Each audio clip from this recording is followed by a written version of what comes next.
Tay, magandang gabi po. Bali, kumusta na po yung karamdaman niyo pong ipinatingin po dito sa Alipin Amay Sus Nazareno? Malaking bagay. Lumakas ang pangatawang ko at sumidla. Okay po. Bali, ano po kasi naging sakit niyo, Tay? Itong ganito ko, hindi ako nakakakain. Dahil itong mata ko, kumikirap-kirap. Ngayon, naglinaw ang mata ko at naglakas ang mga aking pangatawan. At kaso-kasuan ko ay parang maganda ng Thank you, Lord. sana pag uwi ko sa bahay, sa amin, nakatulog ako ng mahimbing. Aranawa, Tay, magtuloy-tuloy na po yan, Tatay. Pero okay na po yan. Tulungan mo po ako para kasin mo ang aking Physical. resistensya ng aking pangatawan. Okay po. Bigyan mo rin po ako ng mahabang buhay para nang masubaybayan ko ang aking pamilya.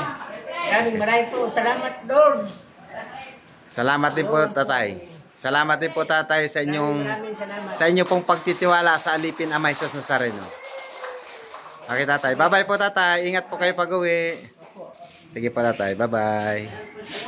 Maraming Ito po ang kanyang girlfriend, si Nanay. Nay, salamat po sa inyong pagtitiwala, Nanay. Bye-bye po.